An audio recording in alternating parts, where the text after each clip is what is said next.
Hi, everyone. Welcome to the official ESOP Radio, episode 9 of the ESOP Boot Camp. Today, we're talking about life after the ESOP transaction. We'll cover 4 things. 1, the employee rollout. 2, the annual life cycle. 3, the board's new focus. And 4, management's new focus. All right, Trevor, let's kick it off with number 1, the employee rollout. Thanks, Ben, and hi, everyone. What is the employee rollout? So we've gotten to this point now where the ESOP has bought stock, whether it's 5% of the company, 30%, 49%, or 100%. The ESOP now is a shareholder of the company. And now is the exciting announcement to all the employees that, hey, guess what? You are all owners by way of this ESOP. Very exciting. I've done so many employee rollouts for our clients over the years.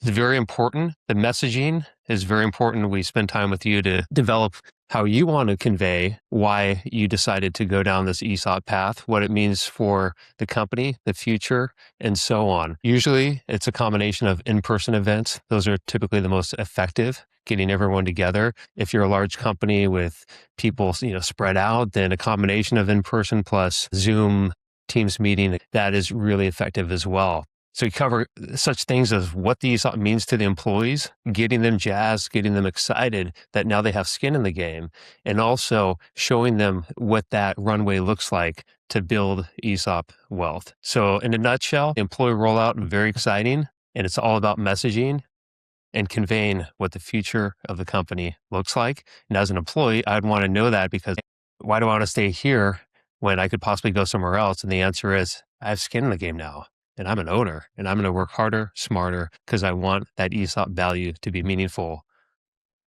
over the long term. All right, Ben, let's go talk about topic number 2, annual life cycle of an ESOP. Sure. So after we have rolled it out to the employees and everybody's aware of what's happening, what are the company's responsibilities year over year? And then what are other individuals' responsibilities? So every single year, because it's a qualified retirement plan, there will be statements issued to the employees, and there will be some compliance filings necessary for an ESOP.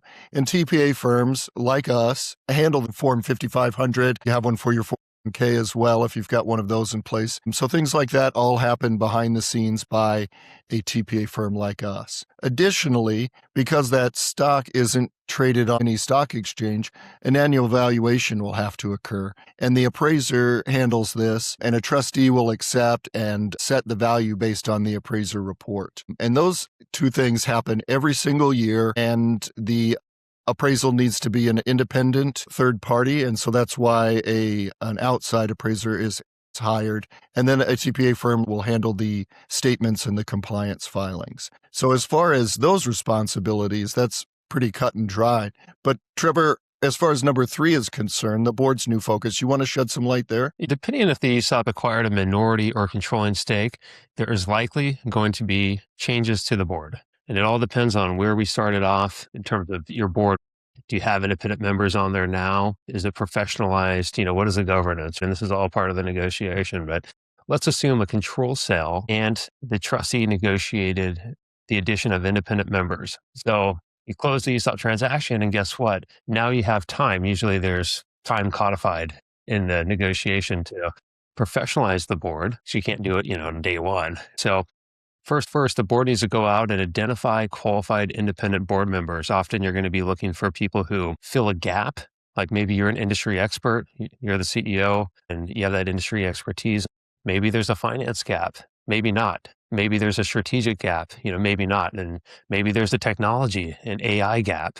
So the board is going to assess what types of independent members would benefit us. So you go out, find those members, agree with the trustee that these independent members would be a great fit for the board. And then after that, you need to professionalize the boards. Perhaps there's additional committees, compensation committee, that's a common one, nominating committee if there's not, and so on. And the bylaws get updated and all that good stuff there. So right after the transaction, that is a big focus, is scaling the board for the future as an ESOP company. It doesn't mean you need to go, full on bureaucracy, and so on. No, it's scaling up and setting up the company for future success. So it's time well spent. Some of it might be painful to take a step back and put that time and energy into professionalizing the board. But in the end, once you have it all set up and you got a high performing board, guess what? The board's role is to ensure that management, so CEO, et cetera, are successful. So good board members are going to have that focus.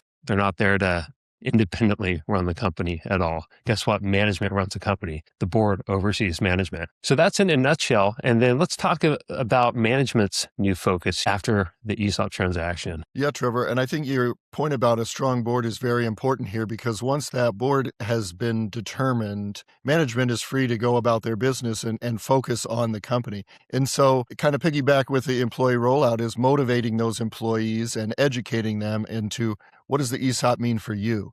Yeah, I'm an owner, but what does that mean? How can we create wealth or a meaningful account balance over time? Second would be scaling the business for future growth and success. As we've indicated in the past, there may be tax savings and other efficiencies that are recognized because of the ESOP being put in place. And because of that, we may have capital to invest elsewhere to help that business become more successful. Plus, when everybody's rowing in the same direction, the boat moves faster and can cover more ground. And so by having those employees buying in, we had in a previous episode, someone talk about fuel savings due to everybody understanding that if I save a little bit of money now here, it'll help me out in my ESOP account. And then finally, ensuring that the firm's working with the right partners to make this all happen. So whether it be your ESOP advisor, the trustee that you're using, or even, when you're talking about outside the organization, just regular organizational decision making and making sure that those partners are the right ones. Trevor, do you have anything to add to that? Management's focus, as you pointed out, is scaling the business for the future now. And the focus is long-term. What is our 1, 3, 5-year strategy in conjunction with the ESOP? How do we get ROI from the ESOP? So it's a fun place to be, and it's a fun challenge to execute upon. And in a nutshell, things do change with an ESOP. We're not going to try to tell you otherwise. But an ESOP does not mean that our company becomes a bureaucratic operation. Instead, there's a more strategic focus on operations and growth under the lens of being an ESOP company. It's not as exhaustive as being a public company. Think, quarterly earnings calls, and so on and so forth. Not at all. You're still a private company owned by the ESOP. But there's more intentional strategy going in with an ESOP company than a small company with no real operating board and maybe one shareholder. So think focus and intentional high performance. Thanks for joining us today. Since 1974, Menke has been a full-service ESOP advisor. We've done thousands of ESOPs. As an ESOP ourselves, we are ESOP native.